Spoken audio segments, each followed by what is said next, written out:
Shalom, Erev Tov, good evening. This is TV7 Israel News broadcast to you from Jerusalem. IDF Special Forces in cooperation with the ISA or Shin Bet have retrieved 2 bodies of hostages from Hamas captivity in the Gaza Strip. Israel eliminates the prime minister of the Iranian proxy Ansar, which is dominated by the Houthi tribe in Yemen. Britain, France, and Germany announced their decision to trigger a snapback mechanism, beginning a process of reinvigorating a list of sanctions on the Islamic Republic of Iran's nuclear program. In a complex rescue operation carried out by the IDF and the ISA or Shin Bet, the body of Israeli hostage Ilan Weiss was successfully extracted from the Gaza Strip after 693 days in Hamas captivity. Ilan Weiss, a member of Kibbutz Be'eri, was brutally murdered and abducted from his home by Hamas terrorists on October 7th of 2023.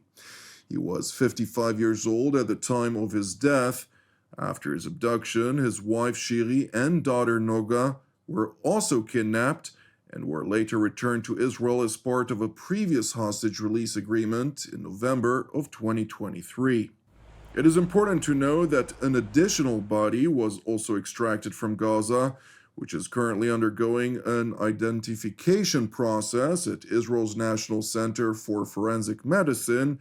He is believed to be one of the 50 hostages that were in Hamas captivity until early this morning. Meanwhile, after the Iranian proxy Ansar Allah, which is dominated by the Houthi tribe in Yemen, failed to internalize Israel's warnings against the launch of ballistic missiles toward Israeli territory, the Israeli Air Force and Navy launched a joint surgical operation, a second of its kind this week alone, targeting and eliminating the Houthi prime minister this time, Ahmed al-Rawhawi, along with over a dozen of other senior Houthi officials. Subsequently, Defense Minister Israel Katz released a statement in which he asserted, quote, "As we had warned the Houthis in Yemen, after the plague of darkness comes the plague of the firstborn. Whoever rises against the state of Israel, their hands will be cut off." In other news, Israel warmly welcomes the decision by France, Britain, and Germany to trigger the snapback mechanism, which effectively reinvigorates a list of sanctions against Iran's nuclear program, and which essentially renders enrichment of uranium by the Iranians illegal under international law. אני מברך על ההחלטה של בריטניה, צרפת וגרמניה להשיב את הסנקציות נגד איראן. מדינת ישראל כבר הפגינה נחישות מול האייתולות בטהרן. כעת זו השעה של הקהילה הבינלאומית לומר בצורה ברורה, לא נשתוק ולא נעמוד מנגד, נעצור את החימוש האיראני שמאיים לא רק על ישראל, אלא על העולם כולו. Prior to the announcement, which came after the 3 European powers informed the United States of their intentions, German Foreign Minister Johann Vadeful underscored that Berlin, Paris, and London remain committed to a diplomatic solution. Die E3 haben immer klar gemacht, dass sie eine eindeutige Politik gegenüber dem Iran verfolgen, nämlich eine erneute nukleare Bewaffnung zu verhindern und auch deswegen sehr restriktive Maßnahmen, was das Anreichern entsprechender Grundstoffe angeht, ergreifen wollen.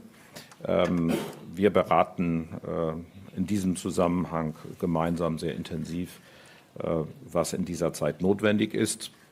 Von vornherein möchte ich sagen, dass wir immer gesagt haben, dass das Instrumentarium eines Snapbacks zur Verfügung steht.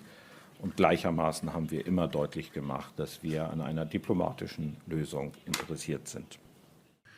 In a precautionary measure, since the Islamic Republic of Iran is notorious for its blatant use of the so-called hostage diplomacy, Germany has called upon its citizens to immediately leave Iran.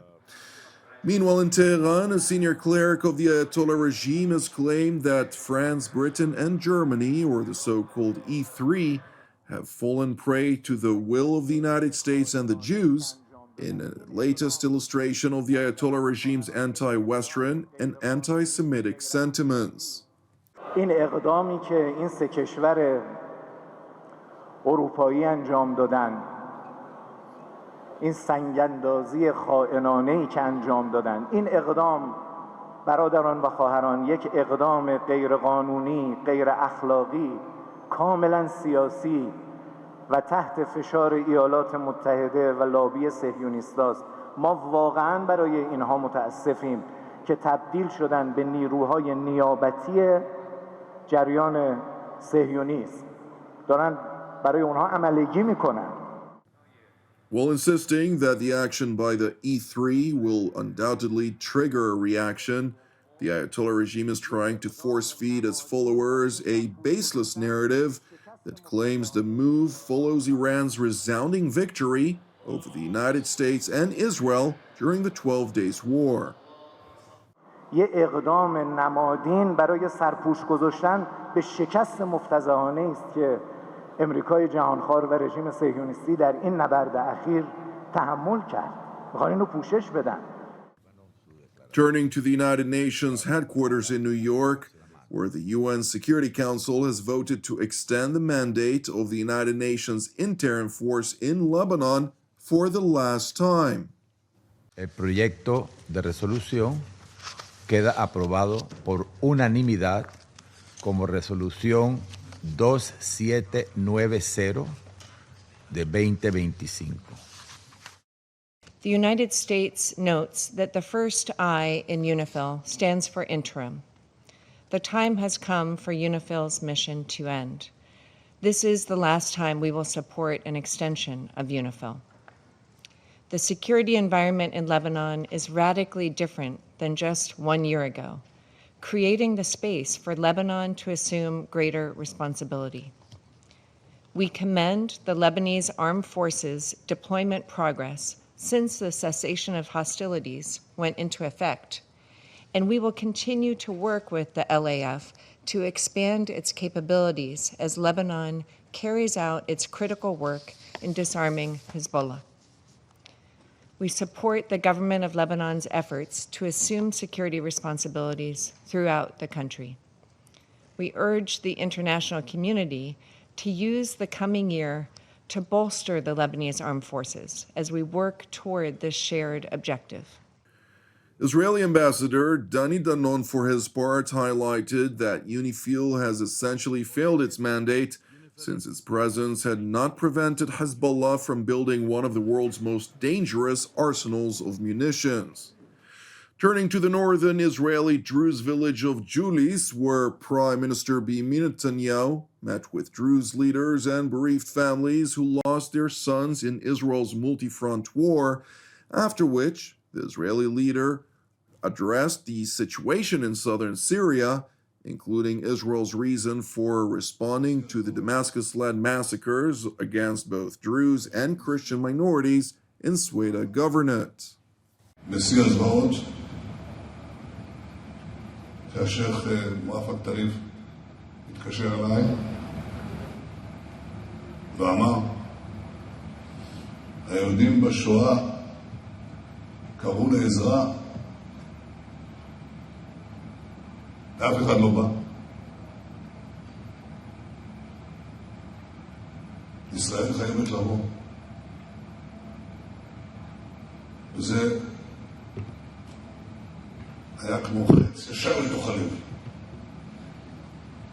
כי זה נכון לא רק עובדתית, זה נכון מוסרית, זה נכון אנושית, וזה נכון במיוחד בקשר האמיתי, לא רק הצהרתי, הקשר העמוק האמיתי שיש בינינו. כי אחים אנחנו, לא הושיט יד להציל את אחים. ישראל לא תושיט יד להציל את אחינו הדרוזים. ואנחנו פעלנו. כשהבנתי את גודל האסון פעלנו מיד. Prime Minister Netanyahu continued by asserting that he is not naive when it comes to the leadership of Damascus. The Israeli leader further underscored Jerusalem's move on three crucial issues vis-a-vis southern Syria. אנחנו מתמקדים כרגע בשלושה דברים. בהגנה על העדה הדרוזית, במחוז סואדה, לא רק שם. ביצירת אזור מפורז מרמת הגולן, דרומית לדמשק, עד מחוז וכולל מחוז סואדה. ביצירת מסדרון הומניטרי שיאפשר לנו להביא סיוע, מזור, חומרי בנייה, מזון, כל מה שנדרש. עזרה רפואית בהיקף גדול. הדיונים האלה מתנהלים כרגע, ברגעים אלה ממש. Thank you for watching TV7 Israel News. Please keep praying for the return of the 48 hostages who've now endured 693 days in brutal Hamas captivity in the Gaza Strip. Pray also for the Druze and Christians in southern Syria who are now under siege by the Damascus regime. And pray also for the peace of Jerusalem and salvation of Israel. I'm Jonathan Hessen wishing you a Shabbat Shalom u'Mevorach, and God willing, we will see you during our next update. Until then, Shalom from Jerusalem.